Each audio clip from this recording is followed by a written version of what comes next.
레위기 18장 19절에서 30절입니다. 너는 여인이 월경으로 불결할 동안에 그에게 가까이하여 그의 하체를 범하지 말지니라. 너는 내 이웃의 아내와 동침하여 설정함으로 그 여자와 함께 자기를 더럽히지 말지니라. 너는 결단코 자녀를 몰렉에게 주어 불로 통과하게 함으로 내 하나님의 이름을 욕되게 하지 말라. 나는 여호와이니라. 너는 여자와 동침함 같이 남자와 동침하지 말라. 이는 가증한 일이니라. 너는 짐승과 교합하여 자기를 더럽히지 말며 여자는 짐승 앞에 서서 그것과 교접하지 말라. 이는 문란한 일이니라. 너희는 이 모든 일로 스스로 더럽히지 말라. 내가 너희 앞에서 쫓아내는 족속들이 이 모든 일로 말미암아 더러워졌고 그 땅도 더러워졌으므로 내가 그 악으로 말미암아 벌하고 그 땅도 스스로 그 주민을 토하여 내느니라. 그러므로 너희 곧 너희의 동족이나 혹은 너희 중에 거류하는 거류민이나 내 규례와 내 법도를 지키고 이런 가증한 일에 하나라도 행하지 말라. 너희가 전에 있던 그 땅 주민이 이 모든 가증한 일을 행하였고 그 땅도 더러워졌느니라. 너희도 더럽히면 그 땅이 너희가 있기 전 주민을 토함같이 너희를 토할까 하노라. 이 가증한 모든 일을 행하는 자는 그 백성 중에서 끊어지리라. 그러므로 너희는 내 명령을 지키고 너희가 들어가기 전에 행하던 가증한 풍속을 하나라도 따름으로 스스로 더럽히지 말라. 나는 너희의 하나님 여호와이니라. 아멘. 레위기 우리 지난 3월에 공부했었는데요. 세 부분으로 이루어져 있습니다. 1장에서 10장까지는 제사법. 제사를 통해서 우리 죄를 씻음으로써 하나님과 함께 살아가는 법이라고 할 수 있겠죠. 11장에서 16장은 정결법이었습니다. 거룩한 것과 속된 것, 그리고 속된 것 중에 정결한 것과 부정한 것, 이렇게 구별하는 음식법에서부터 여러 가지 유출이나 여러 가지 또 짜라하트라고 해서 나병, 전염병 같은 것, 이런 것들 통해서 정결법의 구분, 정결하고 속된 것들에 대한 구분이 있었습니다. 그것을 통해서 하나님과 함께하는 법이죠. 그리고 17장부터 마지막 27장까지를 성결법이라고 했는데 여기는 이제 삶의 다양한 영역에서 하나님의 백성답게 거룩하게 살아감으로써 하나님과 함께하는 법. 그래서 레위기는 하나님의 백성이 된 하나님의 사람들이 어떻게 하나님과 함께 살아갈 수 있을까를 가르치는 성경, 매우 중요한 성경입니다. 그래서 이제 17장에서부터는 삶의 다양한 영역들에서 어떻게 거룩한 하나님의 백성답게 살아갈 수 있을까를 가르쳐주는 본문이고요. 우리가 어제는 성적인 영역에 있어서 어떻게 거룩한 하나님의 백성답게 살아갈 수 있을 것인가를 이야기하고 있었습니다. 오늘 19절부터도 이제 어제 근친상간에 대한 것들을 금지하는 법들이었죠. 그 외에 그릇된 성관계에 대해서 이야기합니다. 성적인 영역에서 거룩한 하나님의 백성으로 살아가야 된다는 것이죠. 4가지 금지시키는데요. 첫 번째는 월경으로 이렇게 부정해진 아내, 여인들과의 관계. 두 번째는 이웃의 아내와 부정한 관계. 그리고 세 번째는 동성애, 네 번째는 짐승들과 성적인 관계를 맺는 수간이라고 하는데요. 이러한 것들은 그들이 살고 있었던 애굽에서 그냥 많은 사람들이 자행하고 있었고, 또한 앞으로 들어가서 살게 될 가나안 사람들도 큰 죄의식 없이 행하고 있는 그러한 부정한 것들. 그러니까 너희가 살고 있었던 애굽 사람들의 풍속도 따르지 말고 앞으로 너희가 들어가서 살게 될 가나안 사람들의 풍속도 따르지 말고, 이건 뭐예요? 지금 우리에게도 동일하죠? 남들 다 그렇게 사는데 그게 핑계가 될 수 없어요. 하나님의 백성이니까. 우리가 남들 아니잖아요. 애굽의 신을 섬기거나 가나안의 신을 섬기는 그러한 사람들 아니잖아요. 우리는 하나님을 섬기는 하나님 백성이잖아요. 그러니까 세상 사람들 다 그러는데 그건 핑계가 될 수 없어요. 세상 사람들이 다 지옥 가면 우리도 지옥 갈 거예요? 그렇지 않을 거잖아요. 그러니까 우리는 하나님의 백성이니까 하나님의 백성답게, 그건 뭐예요? 세상의 문화, 가치관, 세상의 풍속이 기준이 될 수 없어요. 우리 삶의 기준은 하나님의 말씀이어야죠. 뭐 세상 사람들이 어떻게 살든지 그건 그들의 삶의 방식일 뿐이지 그대로, 물론 세상 사람들의 생각이 다 틀린 건 아니죠. 네, 선하고 성경에 하나님의 뜻과 일치하는 것들도 많죠. 그래서 하나님의 말씀을 한번 걸러야 되는 거예요. 세상의 것들을 다 부정하고 막 완전히 그럼 산속에 들어가서 살아야겠죠. 네. 주님은 우리에게 세상의 소금이 되라고 그랬지 소금끼리 모여가지고 교회의 소금 되라고 안 했잖아요. 네.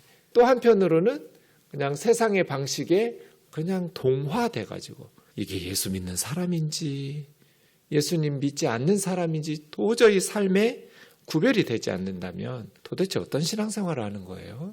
그러니까 우리는 세상에서 살지만 세상의 가치관이나 세상의 법이나 세상의 문화나 그러니까 세상의 법에 위배되지 않았다고 해서 죄가 아닌 거 아니에요. 대한민국 헌법보다 더 위에 있는 것 그리스도인들은 성경이죠. 그래서 세상의 법으로는 위법이 아니라 할지라도 하나님의 말씀인 성경이 죄라고 말씀하시고 그것이 잘못된 일이라고 말하면 그리스도인이라면 당연히 하나님의 말씀, 성경의 법을 더 중요하게 여겨야죠. 그 신앙생활이죠. 제가 늘 두 가지로 이루어져 있다고 하잖아요. 신앙생활은 믿는다, 산다. 바른 교리. 그건 이제 하나님에 대한 바른 지식과 바른 교리이죠. 그것이 반드시 바른 삶, 하나님의 말씀에 순종하는 바른 삶의 기준은 사랑이에요. 하나님 사랑하고 이웃을 사랑하는 것. 그것이 모든 613가지 율법의 핵심이니까요. 하나님 사랑, 이웃 사랑, 이 사랑의 이중 계명이 근본으로 되어 있는 하나님의 백성들의 삶의 방식이라고 말할 수 있겠죠. 성적인 영역에서도 마찬가지예요. 19절 보시죠. 여인이 월경으로 불결한 동안에 가까이 하지 마라. 이거 이제 15장, 18장, 20장이 서로 내용들이 중복돼요. 그래서 15장에서 정결하고 부정한 것 이야기할 때 이렇게 하혈할 때는 부정하다. 그러니 7일 동안 부정해서 예배 회당이나 성전에 나가거나 아니면 그렇게 공공의 모임에 나가지 말도록. 이건 어떻게 보면 부정하다라는 건 죄는 아니에요. 네, 정결해서 예배에 참여할 수 없다. 이 정도 생각하면 돼요. 깨끗하지 못하다, not clean 그런 의미이지 sin, 죄다 이런 의미가 아니에요.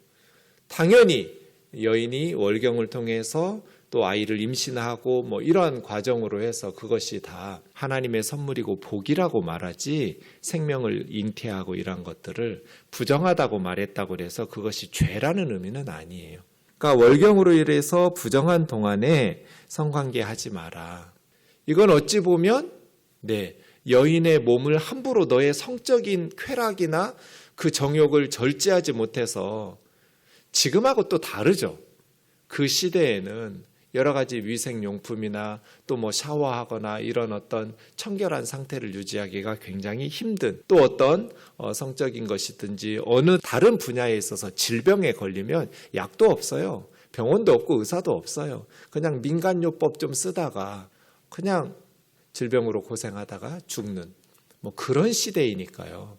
그러니까 결혼했다고 그래서 이제 앞에 1절에서 18절까지 그런 부정한 관계가 아니라고 그래서 아내의 몸을 함부로 그렇게 대하지 말라는 거예요.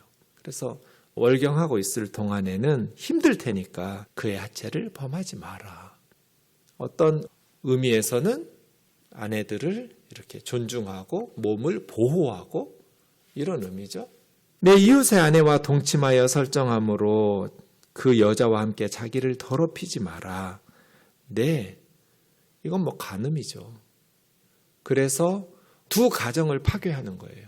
요즘 뭐 많은 이혼의 이유 중에 하나가 이런 성적인 타락과 부정이죠. 이것은 자기 가정도 또 이웃의 가정도 파괴시키는. 이제 이것이 18장에는 어떤 내용이고요. 사건 자체를 설명한다면 20장에는 그 사건에 대한 형벌이 따라오거든요. 그래서 제가 18장과 20장 내용이 중복된다. 앞에 15장에서도 내용이 정결 부정 이런 식으로 하면서 나오면서, 그래서 18장에는 이런 사건 하지 마 이거고요. 20장에는 이거 했을 때 사형. 둘 다 사형이에요. 이웃집의 아내도 사형이고 남편도 그 간음을 저질렀던 그 본인도 사형이에요. 20장 10절에 보면. 그러니까 이웃의 아내와 동침하여 두 가정 파괴하지 마라. 예수님의 법은 더 엄격하죠. 신약에서는 마음의 음욕을 품는 남의 부인과 어떤 성적인 생각 자체도 간음했다는 거예요. 죄 짓지 마라. 이웃의 아내, 남의 부인, 남의 남편에 대해서 부정한, 아무리 애굽 사람들이 특히 권력을 가진 사람들, 통치자 바로 같은 사람들, 남의 부인 뺏고 수없이 많은 그런 헤롯 왕도 그랬죠. 네. 헤롯 안디바, 세례 요한이 순교당한 게 그것 때문이잖아요. 갈릴리의 분봉왕인 헤롯 안디바가 자기 동생 헤롯 빌립이라는 동생의 아내, 물론 동생이 죽으면 괜찮아요. 그 시대에는. 동생이 죽고 나서 그 제수 씨를 아내로 데려오는 건, 왜냐하면 당시에는 과부들이, 여자들이 직업을 가질 수 없어요. 지금하고 달라요. 그러니까 당장 남편이 죽으면 먹고 살 생계가 막막해져요. 그래서 고아와 과부를 돌보라고 계속 성경이 이야기하는 거예요. 지금처럼 과부가 돼도 얼마든지 직장 생활하고 자기 삶을 경제적으로 자립할 수 있으면 크게 어려움이 없겠지만 2000년 전엔 그런 사회가 아니란 말이에요. 그러니까 과부가 된 동생이 죽었으면 그건 칭찬받을 수도 있는 일이에요. 그런데 동생이 살아있었어요. 헤롯 빌립이. 그런데 제수 씨하고 바람이 나가지고 갈릴리의 왕 헤롯 안디바가 그래 뺏은 거예요. 두 가정이 다 있었어요. 두 가정이 파괴된 거예요. 그래서 세례 요한이 헤롯에게 가가지고 책망한 거잖아요. 동생의 부인을 빼앗는 것이 옳지 못하다. 그랬더니 감옥에 가두고 생일날 술 먹고 잔치하다가 동생의 부인이었던 헤로디아가 데려왔던 살로메라는 어린 딸이 춤추고 예쁘게 하니까 나라 절반이라도 떼주겠다고 맹세했다가 엄마한테 갔더니 세례요한의 목을 쟁반에 담아달라고 그래가지고, 그래서 세례요한이 처형당한 거잖아요. 그러니까 이런 어떤 첫 단추를 잘못 꿰면 결국 인생이 망가지게 돼 있어요. 하나님의 심판으로. 저는 사랑에 있어서 중요한 것이 끝까지 책임질 수 있냐. 결혼을 했으면 책임을 져야죠. 어떻게 그렇게 무책임하게 무절제하게 살아갈 수 있냔 말이에요. 물론 연애할 때도 제가 청년들한테 가르치는 것이, 물론 만나서 연애한다고 해서 끝까지 결혼 반드시 해야 되는 건 아니죠. 사귀다 보니 생각하고 좀 다르네, 헤어질 수 있죠. 헤어졌을 때 책임질 짓 하지 마라. 그래서 괜히 어두운 데서 가서 뽀뽀하려고 하지 말고 밝은 빵집에서 만나라. 얼마든지 밝게 그리스도인들이 건강한 방식으로 하나님의 말씀 지켜가면서 교제하고 연애할 수 있잖아요. 뜨겁게 사랑할 수 있잖아요. 하지만 지킬 건 지켜가면서 괜히 어두운 데 가서 이상한 짓 하려고 하지 말고, 그 모텔 같은 데 다니지 말고 건강한 방식으로. 왜냐하면 끝까지 사랑하고 책임질 수 있어야 되는데, 헤어질 수 있으니까 연애할 때는, 청년 때는 헤어지더라도 서로에게 나중에 만나더라도 참 좋은 사람이었어, 나하고 맞지 않아서 헤어지긴 했지만, 이런 그리스도인다운 건강한 교제를 해야지 부패하고 타락한 세상의 방식을 따르면 안 되잖아요. 이제 결혼을 했어요. 그럼 어떻게 해야 돼요? 제가 늘 말하잖아요. 결혼이 다 좋은데 연애를 못 한다고. 그죠? 헤어질 수 없어요. 결혼하면 끝이에요. 그래서 신중해야 돼요. 그런데 결혼하고 나면 이제 자기 아내보다 다른, 왜 인간의 그런 악한 본성이 있잖아요. 내 거 소중한 줄 모르고 남의 떡이 더 좋아 보이는 거, 그런 어떤 죄의 욕구들, 그런 것에 대한 절제가 안 되면 결국은 인생이 와르르 무너지죠. 그래서 무너진 목사들이 한두 명이에요? 그래서 무너지고 깨어진 가정들이 한두 가정이냐고요. 하나님의 백성들은 하나님의 말씀대로, 남의 아내는 상상으로도 죄짓지 마라. 그 죄다. 하나님은 우리 마음 생각도 다 보고 계시잖아요. 행동만 안 했다고 그래서 죄가 아닌 건 아니죠. 자기 아내를 지켜야죠. 피 흘릴 때 아내 몸을 지켜라. 네 쾌락 때문에 아내가 괴로워하는데도 너의 정욕을 이기지 못하고 뭐 결혼한 것이 무슨 맘대로 성적인 관계를 해도 되는 합법적인 성폭행을 면허증 내주는 거 아니잖아요. 상대방을 존중하면서 아내를 보호하면서 가정을 지켜나가야죠. 세 번째, 자녀를 몰렉에게 주지 마라. 이거 암몬의 신인데요. 몰렉. 이 몰렉의 신이 악한 것이 인신제사를 바치도록 해요. 자기 아이들을 불살라 바치는 거예요. 살아있는 아이들을. 절대로 그런 짓 하지 말라는 거예요. 반드시 사형시켜야 될 죄 중에 하나예요. 7가지 죄 중에. 아이들을 하나님에게 불살라 바치는 거. 그래서 자기가 원하는 걸 얻어내려고 하는 거. 인신제사 드리지 마라. 그것은 가증한 짓이다. 몰렉에게. 근데 이런 가증한 짓 한 놈이 있죠? 솔로몬이에요. 그래서 저는 솔로몬 천국 못 갔을 것 같아요. 뭐 죽기 전에 회개했으면 갔겠지만 성경 어디에도 솔로몬이 구원받았다는 말이 없어요. 왜요? 솔로몬이 몰렉에 신전을 지어요. 솔로몬이 예루살렘 성전만 짓고 끝냈어야죠. 왜 몰렉에 신전을 짓냐고요? 그모스 신당을 왜 지었고 몰렉의 신당을 왜 지어요? 이 신들은 다 악해서 자식들을 불살라 바치는 인신제사를 바치는 신들인데 암몬의 신을 왜 데리고 와요? 솔로몬도 절제하지 못해서예요. 그 암몬의 공주들 데려다가 외교적인 정략적인 결혼을 하고 그 부인들을 위해서 신전을 지어주고 그러면 이스라엘의 아이들이 불살라 바쳐주겠죠. 그 다음 동성애죠. 22절. 여자와 동침함 같이 남자와 동침하지 말라. 이는 가증한. 이 가증하다라는 표현이 가장 강력한 표현이에요. 레위기에서. 토해반데요. 진짜 토하고 싶은 거예요.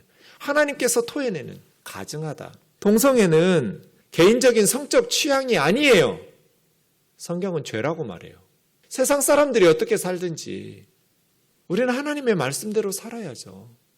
동성애는 개인의 성적 취향으로 존중해야 된다가 아니라 죄라고 말해요. 내 속에서 남의 거 좋은 거 가지고 싶은 어떤 도둑질하고 싶은 욕구가 있다고 그래서 그거 해도 되는 거 아니잖아요. 내 성적 취향이 있다고 그래서 그건 개인의 문제지. 아니요. 성경은 죄라고 그래요. 갈수록 우리 사회는 동성애에 대해서 성적인 개인의 자기 결정권을 존중하는 방식으로 작년, 재작년 미국 교회에서 이것 때문에 발칵 뒤집어져서 논쟁이 심각해졌어요. 몇 년 후에 한국 교회도 시작되겠죠. 이미 서서히 한국 기독교 내에. 근데 유수한 신학자들이, 이름 있는 신학자들이 개인적 성적 취향으로 말해요. 저는 이해가 안 돼요. 우리의 생각과 문화와 기준, 물론 동성애 하는 분들을 우리가 존중하고 사랑하고 복음 전하고 회개하게 하고 같이 예수 믿어야죠. 하지만 그 행위가 죄가 아니다? 개인적인 성적인 취향의 문제이다? 아니요. 성경은 토해봐. 가증하다고 말해요. 하나님께서 가증하다고 하시는데 세월이 바뀌었어요. 문화가 바뀌었어요. 정치, 경제, 사회적 상황이 바뀌었어요. 그래서 지금 달라질 게 있어요? 성적 취향이 있어서? 모세 시대하고 지금 우리 시대하고 뭐가 달라졌어요? 뭐가 달라졌기에 지금은 죄가 아니라는 거예요? 왜 성경대로 안 해요? 죄예요. 가증하다고. 네 번째, 짐승과의 수간이에요. 이제 이렇게 간단 말이에요. 개인의 성적 취향으로 가면 쾌락이라는 것은 더 자극적이고 더 세고 뭐 이런 걸 원하잖아요. 하나님이 주신 우리의 욕정이 절제함으로써 건강한 방식으로 사랑을 키워나가지 않으면 이렇게 뒤틀리고 왜곡돼서 이제는 짐승들하고 그 더러운 행위를 하는 거예요. 인터넷 보세요. 아이들도 함께 보는 그런 인터넷에 그러한 더러운 일들이 얼마나 많이 떠돌아다니는지. 그래서 짐승과 인간이 더러운 짓을 하는 그러한 동영상들이. 그래서 호기심과 이 절제되지 못한 우리 청소년들, 아이들에게 너무나 많은 영향을 미치는 것이죠. 애굽에서 허용되는 게 짐승과의, 이게 로마서 1장에 보면 로마 제국에서도 동성애나 짐승과의 부정한 일들이 있었다라는 걸 알 수 있죠. 가나안에서도 허용되고 그러한 고대 근동에서 묵인되었던 그러나 이러한 모든 것들은 물러난 일이다. 너희는 내 백성이니까 이런 것 하지 마라. 그러면서 24절부터 이제 마지막 권면하는 거죠. 내가 그래서 가나안 족속들을 너희 눈앞에서 쫓아낸 거야. 근데 너희가 가나안 땅에 들어가서 그들하고 똑같이 행하면 그 땅이 더러워질 것이고 너희도 부정해질 것이고, 그러면 그 땅이 가나안 7족속을 토해낸 것처럼 너희 이스라엘도 토해낼 거야. 결국 이스라엘이 1000년 뒤에 바벨론으로 토해 나간 거잖아요. 왜 하나님의 말씀대로 행복하게 살 줄을 모르고 세상의 방식대로 타락한 본성대로 절제하지 못하면서 살아가는 말이에요. 28절이죠. 너희도 더럽히면 그 땅이 너희 있기 전 주민을 토함같이 너희를 토할까 하노라.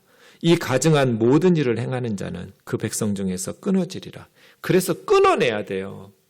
그러므로 너희는 내 명령 지키고 너희가 들어가기 전에 행하던 가증한 풍속을 하나라도 따름으로 스스로 더럽히지 마라. 나는 너희의 하나님 여호와이니라. 너희는 내 백성이고 그러니 하나님의 백성답게 거룩하게 살라라는 것이죠.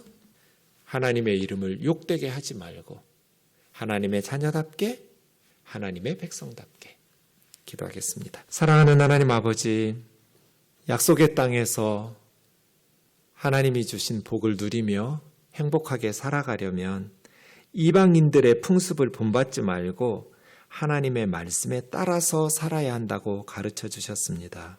아브라함의 혈통 이스라엘 백성이니 무슨 특혜가 있는 것이 아니라 아브라함의 자손들이라 할지라도 가나안과 애굽의 이방인들의 풍습을 따르면 그들은 반드시 멸망하고 그 땅에서 쫓겨나 토해질 거라고 말씀하셨습니다. 존귀하신 하나님, 이 한반도 땅이 우리를 토해내지 못하도록 하나님이 주신 이 아름다운 강산에서 하나님이 주신 복을 누리며 살아갈 수 있도록 주님 이 땅을, 또 교회들을, 하나님의 백성들을 거룩한 하나님의 말씀대로 순종하며 살아갈 수 있도록 인도하여 주옵소서.